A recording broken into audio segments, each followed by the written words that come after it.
Assalamualaikum warahmatullahi wabarakatuh. Selamat pagi, apa kabar teman-teman semua? Perkenalkan, nama saya Anggun Rahmatika dengan NPM 2018-21500-518. Terima kasih telah memberikan kesempatan kepada saya. Saya dari kelompok 3 akan memulai presentasi tentang kode etik penyuntingan. Dalam buku Rifa 1995 terdapat 6 butir kode etik penyuntingan. Yang pertama yaitu penyunting naskah wajib mencari informasi mengenai penulis naskah sebelum melakukan penyuntingan naskah. Maksudnya adalah seorang penyunting naskah ini wajib mencari informasi atau referensi tentang penulis tersebut. Mengapa? Karena penulis naskah pasti mempunyai watak dan karakter yang berbeda-beda, sehingga penyunting dapat mengetahuinya. Dan seorang penyunting naskah itu harus menanyakan informasi langsung kepada penulis naskah. Jika penulis naskah tidak dapat ditemukan, maka seorang penyunting naskah ini dapat bertanya kepada seorang editor atau penerbit yang pernah menerbitkan naskah dari penulis tersebut. Hal ini dilakukan agar penyunting naskah ini dapat memahami karakter atau pribadi dan selera penulis. Ketiga, yaitu seorang penyunting naskah wajib menghormati gaya penulis naskah. Maksudnya adalah yang perlu ditonjolkan dalam naskah tersebut adalah gaya penulis, bukan gaya penyunting. Dan seorang penyunting tidak boleh mengubah gaya penulis walaupun seorang penyunting naskah piawai dalam menulis. Keempat, yaitu penyunting naskah wajib merahasiakan informasi yang terdapat dalam naskah yang disuntingnya. Jadi, sebelum naskah itu diterbitkan, informasi yang terdapat dalam naskah tersebut bersifat rahasia, baik isi maupun sumber naskah. Dan yang tahu informasi dari naskah tersebut yaitu seorang penulis, penerbit, dan penyunting. Kelima, yaitu penyunting naskah wajib berkoordinasi dengan penulis. Artinya, seorang penyunting naskah ini wajib berkoordinasi jika ada perubahan yang seperlunya. Dan seorang penyunting ini tidak boleh mengubah tanpa seizin penulis. Keenam, yaitu penyunting naskah dilarang menghilangkan naskah yang akan sedang atau sudah disunting. Dalam tugasnya sehari-hari, seorang penyunting naskah ini bertanggung jawab kepada penerbit dan penulis. Maka, naskah yang akan disuntingnya harus dijaga, jangan sampai hilang atau jatuh di tangan orang-orang yang tidak bertanggung jawab.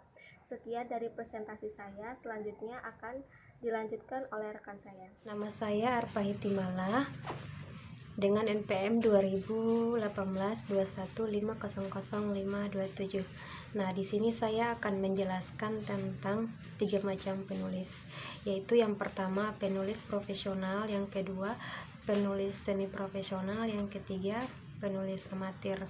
Nah, yang pertama penulis profesional. Penulis profesional itu naskah yang dikirim oleh penulis profesional, biasanya jarang terjadi kesalahan. Nah, yang kedua penulis semi profesional. Bila dibandingkan dengan penulis profesional, penulis semi profesional memungkinkan lebih banyak kesalahan. Nah, yang ketiga penulis amatir. Penulis amatir itu memiliki kemampuan lebih rendah jika dibandingkan dengan penulis profesional dan penulis semi profesional. Selanjutnya, saya akan menjelaskan tentang lembar kerja mahasiswa. Nah, yang pertama, jelaskan manfaat yang diperoleh penyunting tentang informasi mengenai penyunting. Jawabannya, memperbaiki kesalahan agar naskah yang diterbitkan tidak ada kesalahan lagi dalam penulisannya dan mudah dibaca. Yang kedua itu menambah kosakata. Pada naskah yang diterbitkan pasti ada kosakata baru di dalamnya, sehingga pembaca dapat menambah kosakata saat membaca naskah tersebut. Ketiga, melatih ketelitian. Dalam proses menyunting, seorang penyunting sangat memerlukan tingkat ketelitian yang lebih tinggi. Soal yang kedua, kenapa penyunting tidak bisa bertindak sebagai penulis? Bagaimana jika hal ini terjadi? Jawabannya, karena seorang penyunting tidak boleh memosisikan diri sebagai penulis. Artinya, penyunting hanya membantu penulis agar karya tulis yang dibuat mudah dipahami oleh pembaca. Soal ketiga, apakah penyunting dapat mengubah naskah? Jawabannya, Tidak, karena penyunting hanya berkoordinasi dengan penulisan. Hal-hal yang harus diubah dalam naskah dan penyunting tidak boleh mengubah naskah tanpa seizin penulis. Yang keempat itu, menurut saudara, informasi apa saja yang harus dirahasiakan penyunting? Jawabannya itu tema alur naskah sebelum diterbitkan. Soal kelima, bagaimanakah penyunting memposisikan diri sebagai penulis terhadap naskah yang akan disunting? Jawabannya, seorang penyunting tidak boleh memposisikan diri sebagai penulis naskah, karena penyunting hanya memudahkan karya atau naskah agar mudah dipahami oleh pembacanya. Yang keenam, soal keenam, apakah yang terjadi jika seorang penyunting bersikap ceroboh dan tidak dapat menjaga rahasia? Jawabannya itu, akan ada kesalahpahaman antara penyunting, penulis, dan pembaca pada naskah yang sudah terlanjur tersebar sebelum diterbitkan. Yang soal ketujuh, jelaskan perbedaan signifikan antara penulis profesional, penulis semi-profesional, dan penulis amatir. Pertama, penulis profesional biasanya menulis naskah, jarang terjadi kesalahan atau diistilahkan matang.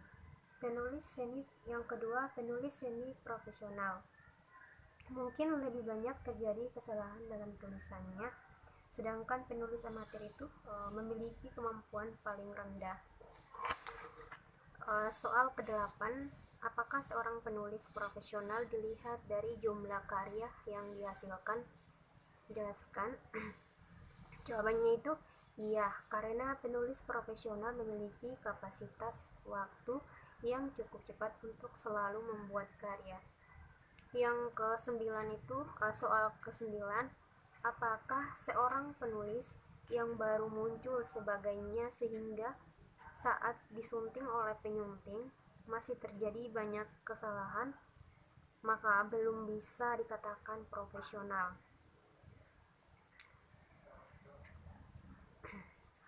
Yang ke-10, sebutkan 3 penulis profesional di Indonesia dan jelaskan mengenai karya mereka. Jawabannya itu, yang pertama, Pramoedya Ananta Toer.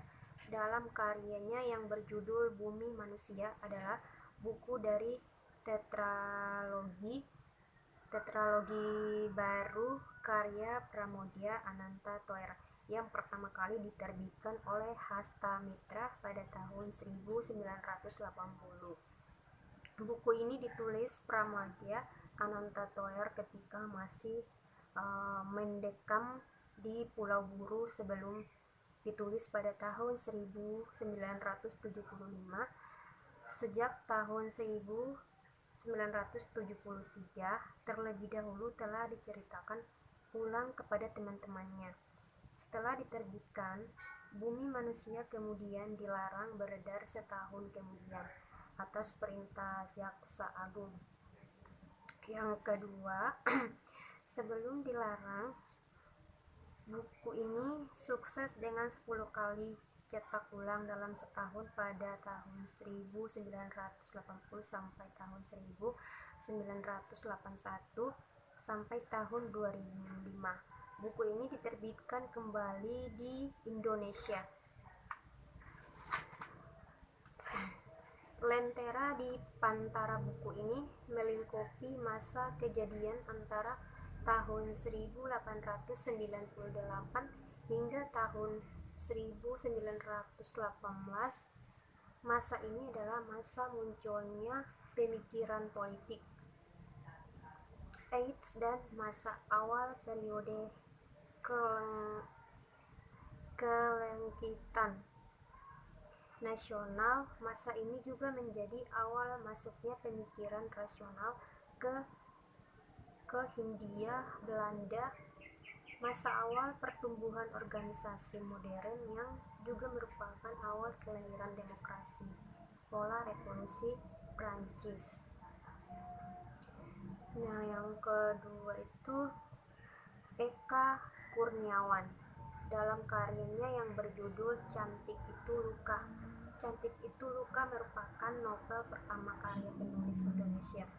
Eka Kurniawan menjelaskan pertama kali diterbitkan tahun 2002 atas kerjasama Akademi Kebudayaan Yogyakarta dan penerbit Jendela edisi kedua dan seterusnya, diterbitkan oleh Gramedia. Terima kasih.